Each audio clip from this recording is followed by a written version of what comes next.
let's do the intuitive patterns for the month of March 2025. Sorry I'm late. There's been a lot going on, obviously, in the world, and then personally for each and every one of you out there. So let's look at the intuitive patterns for the month of March 2025. This is where I take different decks, astrological decks, 7 decks, and I pull cards that are indicating the energies of the month, and I kind of pull them all together and synthesize out a message. So in the Aleister Crowley Tarot, I have victory, pleasure, and the moon. In the Words of Truth, I have mind, dichotomy, discrimination. In the Mayan Oracle, I have Kawak, Ben, and Akbal. In the Medicine cards, I have Grouse and Bat. In the Ancient Egyptian Tarot, I have the 6 of Cups, the 2 of Swords, and the Wheel of Fortune. In the Osho Zen Tarot, I have Awareness, Adventure, and Comparison. And in the Healing Earth Tarot, I have the 7 of Shields, the Hanged One, and Justice. So what does all this mean? What is clear is that the cards this month is that in life, when we resist a lesson that repeatedly tries to get our attention, then the circumstances in life get louder and harder. I had a teacher say to me many years ago that at first the universe will slap your hand. If you don't change, then it will break your arm. And if you continue to refuse the lesson that is being presented, then eventually you get hit by a semi.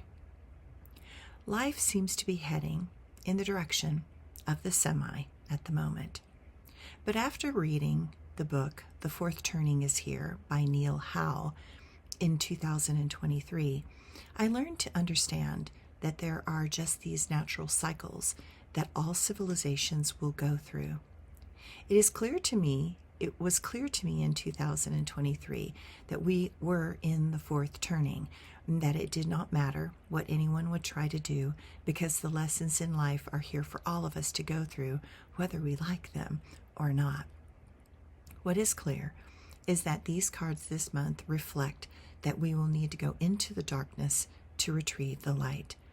And while that will be very difficult, the divine clearly believes it is necessary for our growth.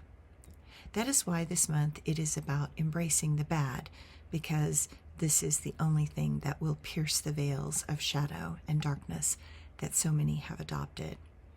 While this throws the minds into the depth of this duality and dichotomy, there is light ahead, though that light will take a long time to come into fruition. We are clearly in the cycle of Kawak in the Mayan Oracle. The authors of this deck of cards asks us the question, do you stand willing to surrender everything to become all that you appear not yet to be? We are being asked to step consciously into the flames of transmutation, to be consumed by the fire of love. That is actually a very good thing, though it can be very challenging in this moment for us to walk through currently. Clearly, the battle is internal, though the external is also manifesting in scary and emotionally complex ways. We are being asked to put our hearts before our minds. We are being asked to move with compassion rather than from our past beliefs. We are being asked to surrender to this existence and trust that it will carry us forward and towards a better world.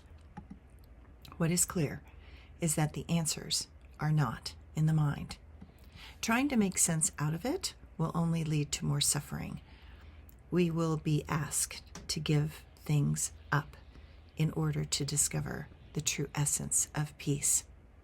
Serenity will take over when we find the flexibility to allow life to show us what it is that it has been trying to tell us. Wisdom comes when we allow experience to be the guide rather than the mind. The grouse is the sacred bird to show us the way. We need to dance and celebrate everything, every small moment. We need to remember that life goes on no matter what is happening.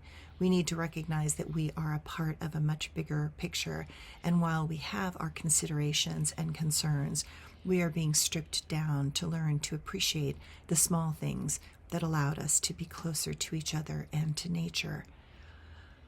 Many years ago, my dog found a small kitten, almost frozen to death in the snow. He was lying on top of his brother, who had died in the night. This small kitten was trying to take the last bit of warmth coming off his body to stay alive.